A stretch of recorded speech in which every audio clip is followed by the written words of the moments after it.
Just before we get into this video, guys, if you want to follow me on social media, on Twitter and Instagram, the links are here. And if you also want to support me on Patreon as well and help out my channel, that would be absolutely awesome as well. But let's get on with the video. Hey guys, welcome back to another comic book review. Now, last time I was talking about Green Arrow Year 1. However, this time I thought I would go to a Marvel story, and I thought, let's talk about one of arguably the most iconic Marvel comic book stories ever.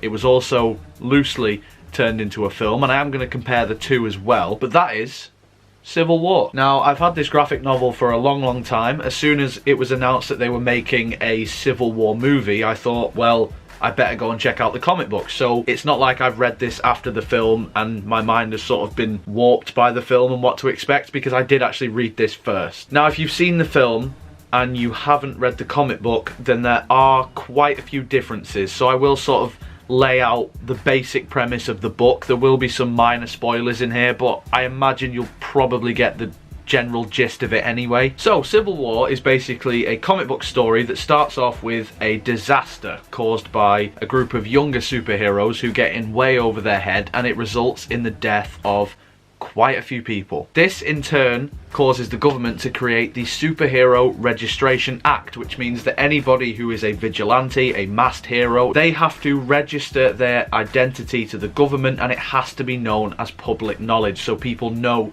who is fighting crime, who is doing what. On one side you have a team that are fully on board with this, led by Iron Man, and then, sort of like in the film, a team of people who don't agree with this, who are led by Captain America. Along the way, you have a lot of great action, you have a bit of betrayal, you have manipulation, you have villains getting involved, and you have conflict between every corner of the Marvel Universe. You don't just have the heroes that we have in the MCU, what you have is people like the Fantastic Four getting involved.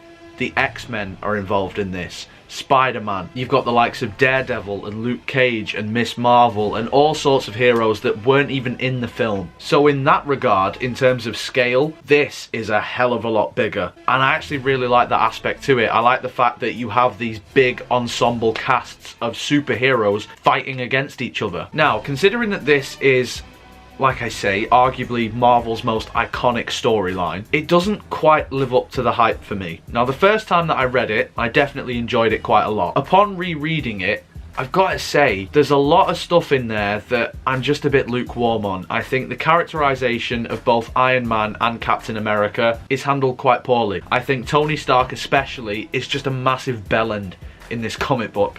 It tries to portray, similar to the film, both sides, so you can make your own mind up. It's not just, well, Iron Man is in the right and Captain America's wrong, or vice versa. With this, it does try to give you both perspectives, and it does try to explain that, but doesn't really give you too much at the same time, which is quite weird, I know. Throughout reading this entire story, I couldn't necessarily tell you whose side I was on more, because there's some shady shit that's happening on both Iron Man's side and Captain America's side. There's stuff, especially with the Punisher, that gets a bit, yeah, you have to see it. I don't really want to tell you more than that. So in terms of actually siding with somebody, I think the movie handles that a lot better. The movie is a lot more personal as well.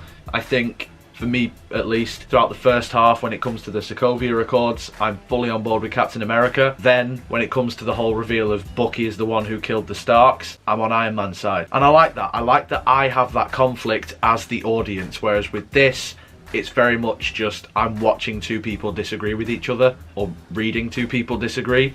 I don't really have an opinion post reading it on who I agree with more. Now, obviously, when the movie was announced, people were just like, well, hang on, Spider-Man plays a big part in that, surely he's got to be in the movie. And then obviously there was the whole Sony rights deal, and yes, they are correct, Spider-Man does play a major role in Civil War, and I've got to say, it's probably some of the best stuff in the entire story. Spider-Man, throughout the first half of the book, is very much manipulated by Tony Stark. Tony Stark in the comics is not the same as he is in the movies, and he is going to be that guy who will manipulate for his own goals, and it comes across very clearly with Spider-Man, because not only does he endanger Peter Parker, he also endangers everybody in his personal life. He makes, I mean, this is a spoiler, but it's kind of a well-known spoiler, he makes Spider-Man take off his own mask at a press conference and reveal who he is, just to prove that yes, even your friendly neighborhood Spider-Man is on board with this. However, it has dire consequences for Spider-Man, and I love seeing moments like that. There's a few story arcs for certain characters in this, Spider-Man being one of them,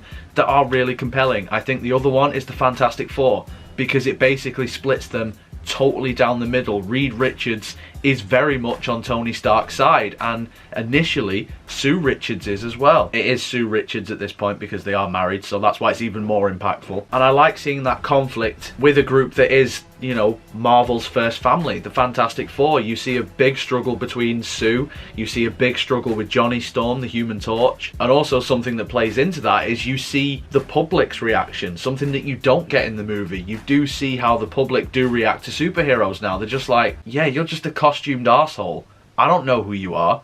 Plenty of people have died, and you're to blame. Even though they're not necessarily directly the people who killed however many people, but they are kind of indirectly involved. And there is that age-old debate of, well, if superheroes didn't exist in the first place, would supervillains? And I think that side of the comic book is a lot more interesting than the conflict between Iron Man and Captain America and their respective sides. And for me, that's a bit of a shame, because with a story like this, yes, they do have an epic showdown, which is mimicked in the film with this screenshot that I'll put in here, but their side of the story and where they're coming from and their perspectives, to me, is the weakest part of the book, when really it should be at the forefront. There is some truly shocking moments in this as well, and I don't just mean like, oh my god, that was terrible. I mean as in like, holy fuck, did that just happen? There are certain characters that get killed, that get severely injured. There's one character who turns up about halfway through the graphic novel. I'm not going to spoil who it is, but basically when they turn up, it's very much an oh shit moment, especially when you realise it might not even be the original person that they intended. Might be a duplicate, might not be. But I have to admit, I think I probably do prefer the film overall. I think the comic book offers a hell of a lot more in terms of scale, in terms of shocks, in terms of epicness, probably in terms of stakes as well. But I just think that the movie focuses more on what this comic book should have done, which is the conflict between the main two, Iron Man and Captain America, and their respective sides. You know, they are the leaders of each side. They are the poster boys for their own causes.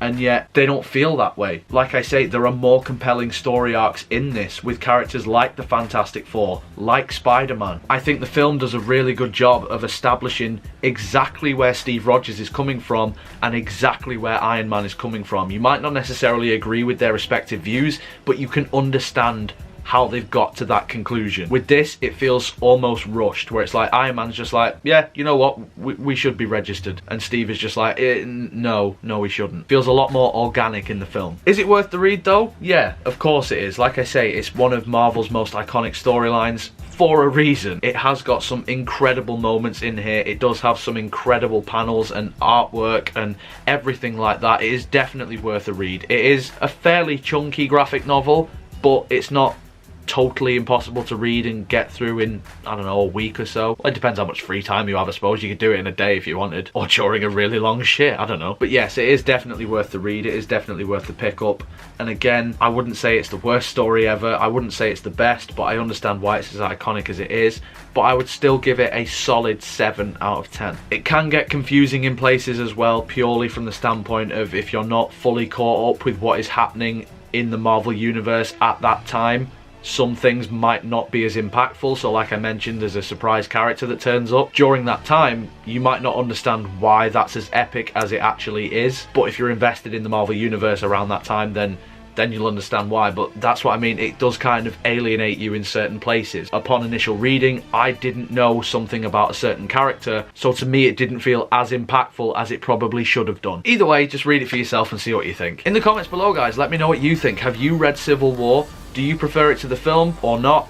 Either way, let me know. If you enjoyed this video, make sure you leave a like on it, subscribe for more, as always, because I will be doing another one of these in the near future. I don't know what it's going to be. I don't know if it's going to be DC, Marvel, maybe even something totally different or not. It depends what I'm reading at the time. Follow me on social media and Patreon and all those other things, and if you do, I would love you forever. But until next time, guys, you take care of yourselves. Goodbye.